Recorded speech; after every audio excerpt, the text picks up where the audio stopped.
ബഹുമാനപ്പെട്ട അധ്യക്ഷൻ, ബഹുമാനപ്പെട്ട ഉദ്ഘാടകൻ ശ്രീ കാഞ്ച അരിയ, വേദിയിലിരിക്കുന്ന വിശിഷ്ട വ്യക്തികൾ,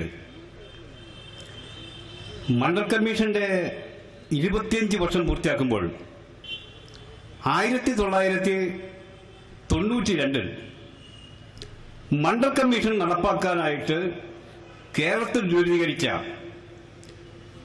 സംവരണ സമുദായ മുന്നണി എന്ന് പറയുന്ന ഒരു സംഘടനയുടെ അതിൻ്റെ സംസ്ഥാന എക്സിക്യൂട്ടീവ് മെമ്പറായിരുന്നു ഞാൻ.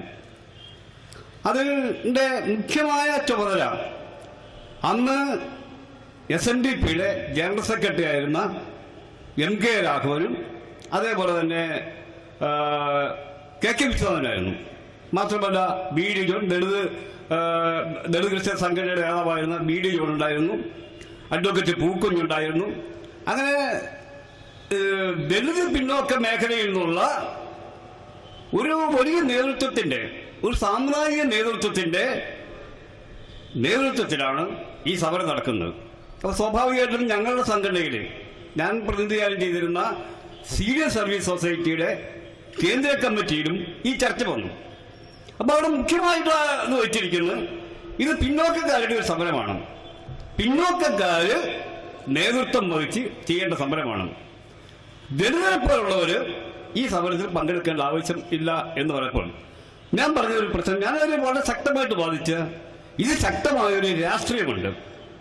അതായത് CDN ആ സമയത്ത് 10 വർഷമായിട്ട് സംവരണത്തിന് വേണ്ടി സമരം ചെയ്യുകയാണ്, സംവരണ സമരം നടത്തിക്കൊണ്ടിരിക്കുകയാണ്. അത് 1981 KK നായകൻ പറഞ്ഞു സംവരണത്തിന് ദാരിദ്ര്യത്തിന് ജാതിയില്ല എന്ന് പറഞ്ഞപ്പോൾ സംവരണവുമായി ബന്ധപ്പെട്ട് പറഞ്ഞത് ഞങ്ങൾ മുഖ്യമായിട്ടും പറഞ്ഞ് ദാരിദ്ര്യത്തിന് ജാതിയില്ല, പക്ഷേ സംവരണത്തിന് ജാതിയുണ്ട്. ഇത് വിപുലമായ മധ്യതിരാമൂലം വ്യാപകമായി പറയുന്നത് നടത്തി. രണ്ടാമത്തെ പ്രശ്നം ഉയർന്നു വന്നത് സംവരണം ഒരു തൊഴിൽദാന പദ്ധതിയല്ല, മറിച്ച് ഒരു സാമുദായിക രാഷ്ട്രീയ അവകാശമാണ് എന്നുള്ള പ്രശ്നം ചൂണ്ടിക്കാണിച്ചു. ഇതിന്റെ അടിസ്ഥാനത്തിൽ ഇന്ത്യയിലെ പിന്നോക്ക വിഭാഗങ്ങൾക്ക്, ജനസംഖ്യയിൽ ഭൂരിപക്ഷം വരുന്ന പിന്നോക്ക വിഭാഗങ്ങൾക്ക് ഇന്ത്യയിലെ ജനാധിപത്യ രാഷ്ട്രീയ അധികാരത്തിൽ പങ്കാളിത്തം ലഭിക്കുമ്പോൾ സ്വാഭാവികമായിട്ടും രൂപപ്പെടുന്നത് ഇന്ത്യയിലെ ഹിന്ദു മതത്തിനുള്ളിൽ, അല്ലെങ്കിൽ ഹിന്ദു മതം എന്ന് പറയുന്ന ഈ ഇതിനുള്ളിൽ സ്വാഭാവികമായിട്ടൊരു വിള്ളൽ, ഒരു ഭിന്നിപ്പ് രൂപപ്പെടുകയും അത് പുതിയ രാഷ്ട്രീയ ശക്തികൾക്ക് ഉദയം ചെയ്യും. രണ്ട് വിഭാഗം പ്രശ്നമുണ്ട്. അന്ന് ഞാൻ എനിക്ക് സമയക്കുറവുകൊണ്ടാണ് മണ്ഡൽ കമ്മീഷന്റെ സാമ്പത്തിക പ്രശ്നങ്ങളിലേക്കൊന്നും കടക്കുന്നില്ല. പക്ഷേ പ്രശ്നം എന്ന് പറഞ്ഞാൽ ഇന്ത്യയിലെ പിന്നോക്ക വിഭാഗങ്ങളെ ഒരു രാഷ്ട്രീയ അധികാരത്തിലേക്ക് കടത്തിവിടുമ്പോൾ ഇന്ത്യയിൽ രൂപപ്പെടുന്നത് ഇവിടെ ഹൈന്ദവം എന്ന് പറയുന്ന ഈ വ്യവഹാര മണ്ഡലത്തിൽ ഒരു ഭിന്നിപ്പ് രൂപപ്പെടുകയും ഈ ഭിന്നിപ്പിന്റെ അടിസ്ഥാനത്തിൽ ദളിതരും പിന്നോക്ക വിഭാഗങ്ങളും ആയുള്ള ഒരൈക്യം രൂപപ്പെടുകയും ഹിന്ദു സമുദായത്തിൽ ഒരു പുതിയ രാഷ്ട്രീയ ഫോർമുല, ഒരു പുതിയ രാഷ്ട്രീയ വ്യവഹാര മണ്ഡലം രൂപപ്പെടും എന്നൊരു കാഴ്ചപ്പാടാണ് മുന്നോട്ട് വെച്ചത്. ഇത് മനസ്സിലാക്കുക, ഇത് എത്ര യാഥാർത്ഥ്യം നോക്കുക. മണ്ഡൽ കമ്മീഷന് ശേഷം ഉയർന്നു വന്നത് ലാലു പ്രസാദ് യാദവിന്റെ നേതൃത്വത്തിൽ ബീഹാറിൽ ഒരു ഗവൺമെന്റുകൾ ഉയർന്നു വന്നു, മുലായം സിംഗ് യാദവിന്റെ നേതൃത്വത്തിൽ ഉത്തർപ്രദേശിൽ ഉയർന്നു വന്നു, പിന്നെ മായാവതി ഉയർന്നു വന്നു. ഇന്ത്യയിലെ നാളതുവരെ ചരിത്രത്തിലില്ലാതിരുന്ന, അല്ലെങ്കിൽ ചരിത്രത്തിൽ സ്ഥാനം കിട്ടാതിരുന്ന ദളിത് പിന്നോക്ക വിഭാഗങ്ങൾക്ക് രാഷ്ട്രീയ അധികാരത്തിൽ കടന്നു വരാനും അവരുടെ സ്വന്തം സ്വത്വം പ്രദർശിപ്പിക്കാനുള്ള ഒരു വേദിയായി, അല്ലെങ്കിൽ ഒരു സാഹചര്യം മണ്ഡൽ കമ്മീഷൻ ഉയർത്തുന്നുള്ളതാണ്. ഇതിന് രണ്ട് പ്രത്യേകത ഉണ്ടായിരുന്നു. 1984 കാഞ്ചിറാമാണ് ആദ്യമായിട്ട് ഈ മണ്ഡൽ കമ്മീഷൻ വേണ്ടി വാദിക്കുന്നത്. അദ്ദേഹം ഡിപ്രസ് ഇന്ത്യ എന്ന് പറയുന്ന സ്വന്തം പ്രസിദ്ധീകരണത്തിൽ ലേഖനം എഴുതിക്കൊണ്ട് പറഞ്ഞു, ഇന്ത്യയിലെ പിന്നോക്ക വിഭാഗക്കാർ നേതൃത്വമില്ലാത്തവരാണ്, അവർക്കൊരു സംഘടനയില്ല, അവരുടെ സാമൂഹ്യ അവകാശങ്ങൾ സംരക്ഷിക്കുവാനായിട്ട് അവർക്കൊരു നേതൃത്വമില്ലാത്തതുകൊണ്ട് BSP ഈ ഉത്തരവാദിത്വം ഏറ്റെടുക്കണം എന്നുള്ള അഭിപ്രായം പറഞ്ഞുകൊണ്ട് ഉത്തർപ്രദേശിൽ അടക്കം വലിയ പ്രക്ഷോഭം നടത്തിയത് കാഞ്ചിറാമാണ്. കാഞ്ചിറാമിന്റെ പ്രക്ഷോഭത്തെ തുടർന്നാണ് ഇന്ന് മണ്ഡൽ കമ്മീഷൻ നടപ്പാക്കാനുള്ള തീരുമാനമെടുത്തത്. അപ്പോൾ മണ്ഡൽ കമ്മീഷൻ നടപ്പാക്കപ്പെട്ടവർ ഈ പിന്നോക്ക വിഭാഗങ്ങൾ അധികാരത്തിൽ വരുമ്പോൾ സംഭവിച്ച ഏറ്റവും വലിയ പ്രശ്നം ഇന്ത്യയിലെ മുസ്ലിങ്ങൾക്കെതിരായിട്ടുള്ള ഹിംസകൾ അല്ലെങ്കിൽ കലാപങ്ങൾക്ക് വലിയ അറുതി വരുന്നു എന്നുള്ളതാണ്. ഇന്ത്യൻ മുസ്ലിം വിരുദ്ധ ലഹളകൾക്ക് ഏറ്റവും അപകടകരമായ രീതിയിൽ സ്വാധീനം ചെലുത്തി അപകടകരമായി നടത്തുന്ന ഉത്തർപ്രദേശ്, ബീഹാർ പോലുള്ള മണ്ഡലങ്ങളിൽ വലിയ തോതിൽ വർഗീയ കലാപങ്ങൾ ഇല്ലാതാക്കാൻ കഴിഞ്ഞു എന്നുള്ളതാണ് ഈ പുതിയ രാഷ്ട്രീയ ശക്തിയുടെ ഉദയത്തിന്റെ കാരണം. അപ്പോൾ ഇന്ന് ഇത് മറ്റേ പ്രശ്നങ്ങൾ ഉയർത്തിക്കൊണ്ടുവരുന്നുണ്ട്. ഇതുപോലെ രൂപപ്പെട്ട സംഘടന ഇപ്പൊ നമ്മുടെ നീലദാസ സാറിന്റെ ഒക്കെ പാർട്ടി ഇവരുടെ ഉയർത്തിക്കൊള്ളുന്ന പ്രസ്ഥാനങ്ങൾക്ക് ഒരുപാട് പരിമിതികളുണ്ട്. ഈ പ്രസ്ഥാനങ്ങൾക്കൊന്നും ഇന്ത്യയിൽ സമഗ്രമായ മാറ്റം, ഒരു സാമ്പത്തിക സാമൂഹ്യ മാറ്റം വരുത്താൻ കഴിയാതെ ഇന്ത്യൻ ഭരണഘടനാ വിധേയമായിട്ടോ അല്ലെങ്കിൽ ഇന്ത്യയിലെ നിലവിലുള്ള സാമ്പത്തിക സാമൂഹ്യ സാഹചര്യങ്ങൾക്കനുസരിച്ച് മാറാൻ കഴിയിട്ടില്ല. ഒട്ടേറെ പരാതികൾ ഉയർന്നു വന്നിട്ടുണ്ട്. പല ഭരണകൂടങ്ങൾക്കും സംസ്ഥാന ഗവൺമെന്റ് ചെയ്യുന്ന പല കാര്യങ്ങളും ഇവിടുത്തെ മായാവതി ഗവൺമെന്റ് ചെയ്യാൻ കഴിഞ്ഞിട്ടില്ല, അതേപോലെ ലാലു പ്രസാദ് യാദവ് ഗവൺമെന്റ് ചെയ്യാൻ കഴിഞ്ഞിട്ടില്ല, അല്ലെങ്കിൽ ഇപ്പോഴത്തെ അഖിലേഷ് ഗവൺമെന്റ് കഴിഞ്ഞില്ല. അപ്പോൾ ഇത്തരമൊരു സാഹചര്യത്തിൽ മണ്ഡൽ കമ്മീഷൻ റിപ്പോർട്ടിലൂടെ ഉയർന്നു വന്ന രാഷ്ട്രീയം ദളിതരുടെയും പിന്നോക്ക വിഭാഗങ്ങളുടെയും ന്യൂനപക്ഷങ്ങളുടെയുമായ ഒരു രാഷ്ട്രീയം, ഒരു പുനർചിന്തനയും കൂടെ അർഹിക്കുന്നുണ്ട്. എന്തുകൊണ്ടാണ് ബിജെപിക്ക് അധികാരത്തിൽ വരാൻ കഴിഞ്ഞത്? നമുക്ക് പരിശോധിച്ച് നോക്കാം. നമുക്ക് പരിശോധിച്ച് വയ്ക്കുമ്പോൾ ഇന്ത്യയിലെ സാമ്പത്തിക രംഗത്തെ പരിശോധിച്ച് നോക്കാം.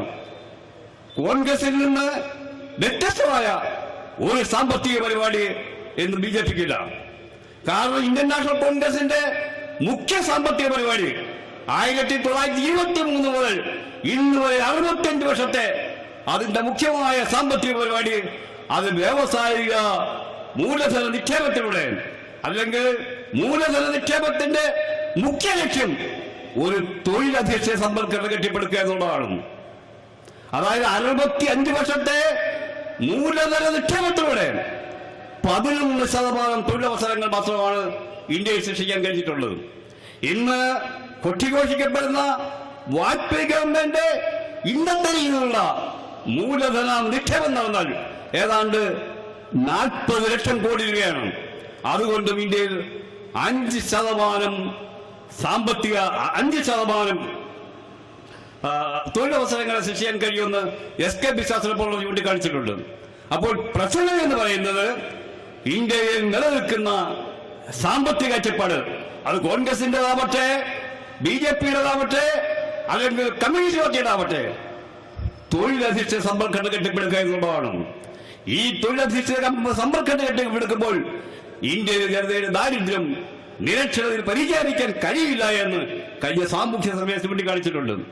മാത്രമല്ല 3 ലക്ഷം കർഷകരാണ് ഇവിടെ ആത്മഹത്യ ചെയ്തത്. അപ്പോൾ നമ്മുടെ സമ്പദ്ഘടനയിലെ ഒരു പുതിയ സാമ്പത്തിക നയത്തിന് നമ്മൾ രൂപം കൊടുക്കേണ്ടതുണ്ട്. അതായത് തൊഴിലധിഷ്ഠിത സമൂഹ സമ്പദ്ഘടനയല്ല, ഒരു സ്വത്തധിഷ്ഠിത സമ്പദ്ഘടന കെട്ടിപ്പടുക്കാനുള്ള ഒരു രാഷ്ട്രീയ സമരത്തിൽ അവിടെ കടന്നു പോകേണ്ടതുണ്ട്.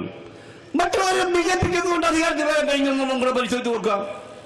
BJPക്ക് അധികാരത്തിലേക്ക് വരാൻ കഴിഞ്ഞത് മുഖ്യമായും ഒരു ദേശീയ കാഴ്ചപ്പാട് മുന്നോട്ട് വെച്ചുകൊണ്ടാണ്.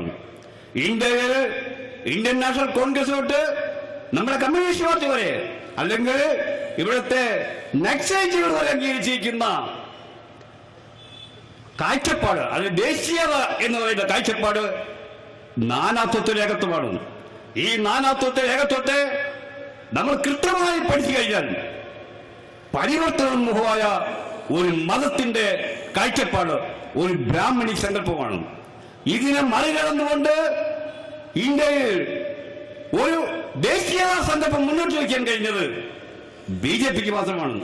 BJP ഈ നാനാത്വത്തിൽ, അല്ലെങ്കിൽ സംഘപരിവാർ ഈ നാനാത്വത്തിൽ ഏകത്വത്തെ അംഗീകരിക്കുന്നില്ല, മറിച്ച് അത് സമഭാവന എന്നുള്ള അർത്ഥത്തിൽ മുന്നോട്ട് വെച്ച് ഹിന്ദുവിനെ ആയുധവൽക്കരിക്കുക എന്നുള്ള സിദ്ധാന്തമാണ്.